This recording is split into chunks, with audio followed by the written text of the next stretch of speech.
के ऊपर से देता रहेगा। सर 23 अगस्त को लैंडिंग प्रोसेस कितनी ऊंचाई से शुरू होगी और लैंडर की स्पीड क्या रहेगी? तो जैसा कि मैं बता रहा था कि प्रोपल्शन मॉड्यूल तो चंद्र की कक्षा में घूमता रहेगा और साथ में उसके साथ जो लैंडर मॉड्यूल है जिसको कि हम सॉफ्ट लैंडिंग कराने की कोशिश कर रहे हैं, तो वह 17 अगस्त को लगभग 157 बाय 167 किलोमीटर की कक्षा में था। वो अभी 113 बाई 113 की ऑर्बिट में घूम रहा है और उसको 100 बाई 30 किलोमीटर की ऑर्बिट में जाने के बाद 23 अगस्त को 30 किलोमीटर की ऊंचाई से वह नीचे की ओर प्रयाण करेगा। सर लैंडिंग में कितनी मुश्किल हो सकती है और यदि 23 तारीख को कोई टेक्निकल प्रॉब्लम आती है तो क्या होगा सर? तो 30 किलोमीटर की एल्टीट्यूड या हाइट से लैंडर नीचे की ओर चंद्र की सतह पर जाने का प्रयास करेगा 23 अगस्त को, और उसके 2 घंटे पहले हम पूरे जो कमांड है वो यहाँ से जो हमारा बाइलालू अर्थ स्टेशन है वहाँ से अपलोड कर देंगे लैंडर मॉड्यूल के अंदर। और उसके बाद जो लैंडर मॉड्यूल की हेल्थ चेकिंग, टेलीमेट्री और चंद्र में जो स्थिति है उसको सबको ध्यान में रखते हुए लगभग 2 घंटे पहले हम ये निर्णय लेंगे कि उस दिन चंद्र पे उतराण करना ठीक रहेगा कि नहीं रहेगा। तो अगर मेरे ख्याल से कोई और मुश्किल तो आने वाली है नहीं और हम पूर्णतया 23 अगस्त को ही चंद्र पे उतरने का प्रयास करेंगे।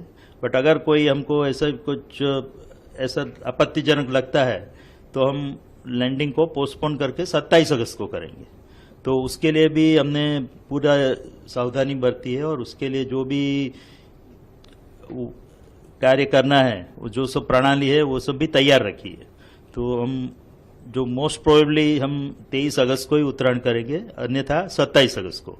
और 23 अगस्त को 30 किलोमीटर की हाइट से वो लैंडर नीचे उतरने का प्रयास करेगा। तो और उसकी जो वेलोसिटी होगी 30 किलोमीटर की हाइट पे वो लगभग 1.68 किलोमीटर पर सेकंड, जो काफ़ी गति मानी जाती है, स्पीड मानी जाती है, उससे वो नीचे की ओर प्रयाण करेगा। और जैसा कि आपको पता है चंद्र का जो गुरुत्वाकर्षण है वो उसको नीचे की ओर खींचेगा। तो उसके बाद वो इसलिए हमको जो थ्रस्टर इंजन है उसको रेट्रोफायर करना पड़ेगा जिससे कि उसकी स्पीड कम होती जाए और धीरे धीरे जब चंद्र की सतह पर पहुंचेगा तब लगभग 0 स्पीड हो जाएगी उसकी। तो उसके लिए हमको इंजन थ्रस्टर फायर करेंगे। तो ऐसे 4 थ्रस्टर इंजन हमने लगाए हुए हैं लैंडर मॉड्यूल में।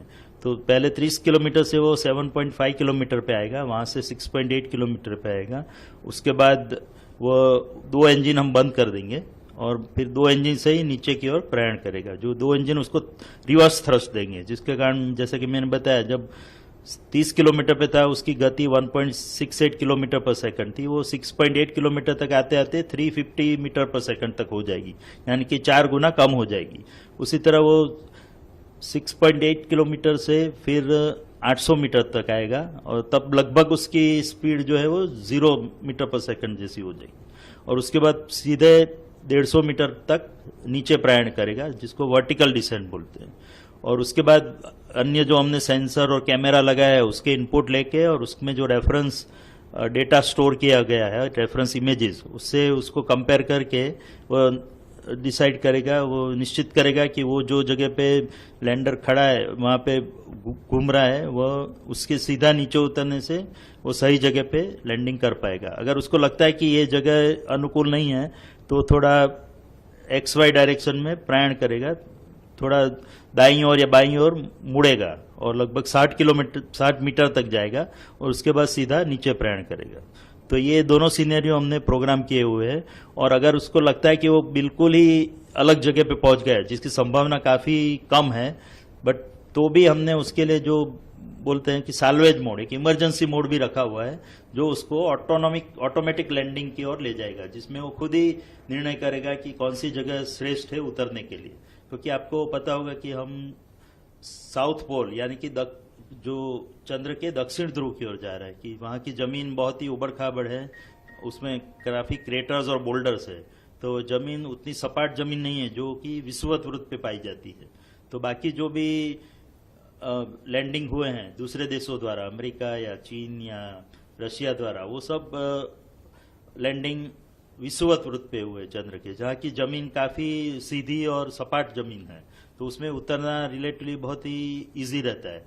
बट उसको छोड़ के हमने साउथ पोल की ओर प्रयाण किया है 70 डिग्री लैटिट्यूड पे, और जो जहाँ की जमीन काफी उबड़ खाबड़ है, हेजार्डस है जिसको कहा जाए, तो उस जमीन में से हमको एक सपाट एरिया फाइंड आउट करना है, जो एरिया जिसमें उतनी उबड़ खाबड़ जमीन ना हो, तो वो फाइंड करने के लिए हमने 4 बाई 2.4 किलोमीटर का एक एरिया आइडेंटिफाई किया है, लैंडिंग साइट जिसको बोलते हैं, और उसमें उसको अलग अलग 24 मीटर के भागों में डिवाइड कर दिया गया है। तो और उसमें से एक जगह पे हम उत्तरायण करेंगे, यहाँ पे नीचे प्रक्षेपण करेंगे, और जैसे कि मैंने बताया वो जगह अगर ठीक नहीं है तो थोड़ी उसमें से ही लगभग 3900 ऐसी सब इमेजेस हमने स्टोर करके रखी है। उसमें से जैसा कि मैंने बताया वो 800 मीटर से सीधा नीचे वहीं पे उतर जाएगा, और खासकर वही आइडियल साइट है हमारे लिए। बट कुछ अगर थोड़ा बहुत अगर जरूरत पड़ी तो थोड़ी साइड में खिसक के दूसरी एक साइड पे जाएगा, जो भी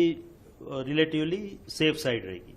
और जैसा कि मैंने बताया, अगर 23 अगस्त को हम उत्तरायण का प्रयास नहीं करते और 27 अगस्त को करते हैं, तो वो लगभग जो मेन साइट है उससे 400 से 450 किलोमीटर दूर रहेगी, यानी कि अहमदाबाद के बदले हम बम्बई में उत्तरायण करेंगे, उस प्रकार का सीनरी होगा। बट वो साइट भी उतनी सही नहीं है जो पहली साइट है, बट फिर भी उसमें भी हम सफलतापूर्वक नीचे लैंडिंग करने में सफल हो जाएंगे, ऐसी हमारी पूरा कॉन्फिडेंस है।